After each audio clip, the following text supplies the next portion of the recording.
और दर अंजू के पाकिस्तान जाने और वहां पर अपने दोस्त नसरुल्लाह से शादी करने के दावे के बीच एक और बड़ी जानकारी सामने आ रही है। अंजू के एक वीडियो से इस बात की अब पुष्टि हो पाई है कि पाकिस्तान जाने की उनकी वजह आखिर थी क्या। और उस वीडियो में अंजू ये कहते सुनाई दी कि वो पाकिस्तान के खैबर पख्तूनख्वा की खूबसूरती देखकर वहां गई, क्योंकि सोशल मीडिया पर उनके दोस्त नसरुल्लाह उन्हें खैबर पख्तूनख्वा के ऊपरी दीर जिले की कई फोटो भेजते थे और अंजू को वो जगहें काफी खूबसूरत लगी, जिसके बाद वो पाकिस्तान जाने के प्लान बनाने लगी और बीती 21 जुलाई को पति को बिना बताए अपने दोनों बच्चों को छोड़कर पाकिस्तान चली गई और वहाँ वो अपने सोशल मीडिया के दोस्त नसरुल्लाह के साथ रहने लगी। बाद में पाकिस्तान के मीडिया ने दावा किया कि अंजू ने इस्लाम धर्म अपनाया और अपना नाम फातिमा रखकर नसरुल्लाह से शादी कर ली। हालांकि अंजू ने नसरुल्लाह से शादी के दावे से इनकार किया।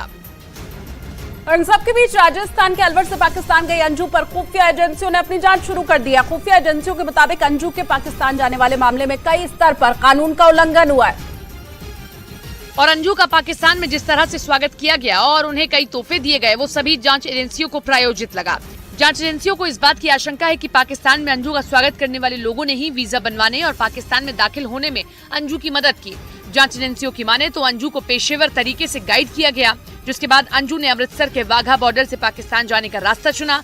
जानकारी के मुताबिक सुरक्षा एजेंसियां अब अंजू मामले की जांच में जुट गई हैं और ये पता लगाने की कोशिश कर रही हैं कि अंजू ने बीते 6 महीने में किस किस से संपर्क किया है। सूत्रों के हवाले से खबर है कि खुफिया एजेंसी पाकिस्तान से आई सीमा हैदर का 15 साल का रिकॉर्ड खंगालने में जुट गई, ताकि ये पता लगाया जा सके कि प्यार के लिए पाकिस्तान से नेपाल के रास्ते भारत पहुंचने का दावा करने वाली सीमा की असलियत क्या है। क्योंकि सूत्रों का कहना है कि कई दिनों की पूछताछ के बाद भी जांच एजेंसियों को सीमा के दावों पर भरोसा नहीं। ऑनलाइन गेम पबजी पर सचिन से मिलना और कुछ दिनों की मोहब्बत के बाद बच्चों को लेकर नेपाल के रास्ते सीमा का भारत पहुंचना खुफिया एजेंसी को खटक रहा है। सूत्र बताते हैं कि खुफिया एजेंसियों को शक है कि सीमा सचिन से प्यार करने की आड़ में बड़ी साजिश को अंजाम देने की फिराक में है। इसीलिए असलियत जानने के लिए खुफिया एजेंसियों ने उनका 15 साल का रिकॉर्ड खंगालना शुरू कर दिया। जांच एजेंसियां ये पता लगाने में जुट गई कि पति गुलाम हैदर के सऊदी अरब जाने के बाद सीमा किन किन लोगों के संपर्क में थी और कैसे उनकी जिंदगी में सचिन की अचानक एंट्री हुई। खुफिया सूत्रों के हवाले से खबर है कि पाकिस्तान से भारत आई सीमा हैदर के टूटे फोन और उनके सिम कार्ड से उनकी सारी सच्चाई सामने आ जाएगी। दावा किया जा रहा है कि आने वाले कुछ दिनों में उनके टूटे फोन और सिम कार्ड की पूरी जानकारी जांच एजेंसियों के पास होगी, जिससे सीमा हैदर का सारा कच्चा चिट्ठा सामने आ जाएगा। पुलिस एफआईआर के मुताबिक पाकिस्तान से नेपाल के रास्ते सीमा 13 मई को भारत पहुंची थी। करीब 1.5 महीने बाद 4 जुलाई को पुलिस ने सीमा और सचिन को गिरफ्तार कर लिया। पुलिस के सूत्र बताते हैं कि उस दौरान सीमा के पास 4 मोबाइल फोन मिले थे, जिनमें एक टूटा था। सूत्रों का कहना है कि उस टूटे फोन में पाकिस्तान का सिम कार्ड था, जिसे पुलिस ने फोरेंसिक जांच के लिए भेज दिया था। सूत्र बता रहे हैं और ये जानकारी मिल रही है कि 2 से 3 दिनों में उसकी फोरेंसिक रिपोर्ट आ सकती है। सूत्रों के मुताबिक सीमा के उस फोन से डिलीट किए गए कॉन्टैक्ट और व्हाट्सएप चैट जल्द ही मिल जाएगी। सूत्रों का दावा है कि फोरेंसिक रिपोर्ट के आने के बाद सीमा से एक बार फिर जांच एजेंसियां पूछताछ करेंगी। सीमा हैदर और सचिन की खराब माली हालत को देखते हुए यूपी के मेरठ के रहने वाले अमित जानी नाम के एक आदमी ने सीमा को अपने प्रोडक्शन हाउस में नौकरी का ऑफर दे दिया। 2 दिन पहले ही सचिन के पिता नेत्रपाल मीणा ने जानकारी दी थी कि पुलिस जांच की वजह से उनके परिवार के सामने रोजी रोटी का संकट खड़ा हो गया और उन्होंने ये आरोप लगाया कि पुलिस ने जांच के नाम पर उनके परिवार को मकान में कैद कर दिया। परिवार के लोगों के बाहर निकलने तक पर पाबंदी लगा दी, जिसकी वजह से उनके परिवार के सामने भूखों मरने की नौबत आ गई।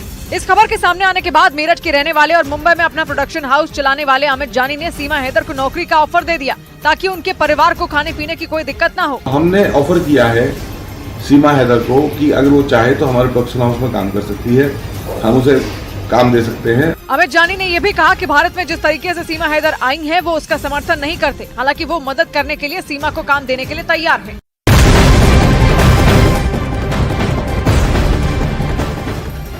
बड़ी खबर आपको बताएं, ब्रिटेन में भारतीय उच्चायोग पर हमले के मामले में एनआईए ने पंजाब में छापेमारी की है। एनआईए ने पंजाब में 31 जगहों पर रेड की कार्रवाई की है। पंजाब में छापेमारी लंदन में भारतीय उच्चायोग के सामने प्रदर्शन करने वालों के करीबियों के यहाँ पर हुई है। बीती 19 मार्च को आपको बताएं कि लंदन में खालिस्तान समर्थकों ने भारतीय उच्चायोग के ऊपर हमला कर दिया था और उसी के बाद एनआईए को इस मामले में जांच सौंप दी गई थी। इन सब के बीच पंजाबी सिंगर सिद्धू मूसेवाला की हत्याकांड का आरोपी सचिन बिश्नोई ने पुलिस पूछताछ में कबूल किया है कि मूसेवाला की हत्या की प्लानिंग दुबई में ही रची गई थी। सूत्रों के मुताबिक एक्टर सलमान खान बम्बिया गैंग के बड़े गैंगस्टर और पंजाब के कुछ सिंगर लॉरेंस बिश्नोई गैंग के निशाने पर है और उन पर बिश्नोई गैंग कभी भी बड़ा हमला करवा सकता है। पुलिस सूत्रों के मुताबिक सचिन बिश्नोई ने दिल्ली पुलिस की स्पेशल सेल को बताया कि गोल्डी बराड़ और लॉरेंस बिश्नोई सलमान खान को हर हाल में मारने का प्लान अभी बना रहे हैं। क्योंकि उनके बनाए पहले के 3 प्लान फेल हो चुके हैं। सूत्रों के मुताबिक उसने ये भी बताया कि बब्बीहा गैंग के बड़े गैंगस्टर और पंजाब के कुछ सिंगर भी लॉरेंस गैंग के निशाने पर हैं।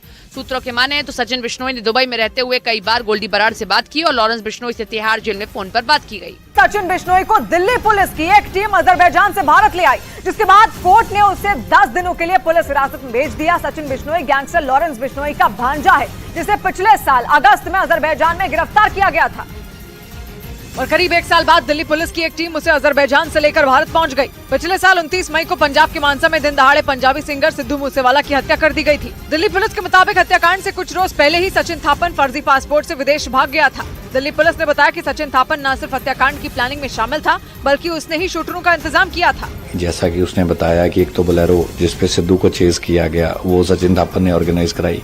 पुलिस के सूत्र बताते हैं कि लॉरेंस बिश्नोई के ही इशारे पर सचिन को विदेश भगाया गया था। बकायदा उसका तिलक राज टुटेजा के नाम से फर्जी पासपोर्ट बनवाया गया था। दिल्ली पुलिस के सूत्रों ने दावा किया कि अजरबैजान फरार होने के बाद सचिन थापन लगातार जेल में बंद गैंगस्टर लॉरेंस बिश्नोई के संपर्क में था। पुलिस के सूत्र ये भी बताते हैं कि फर्जी पासपोर्ट के जरिए विदेश भागने के बाद सचिन सबसे पहले दुबई पहुंचा था, जहां कुछ दिनों तक छिपने के बाद वो भारत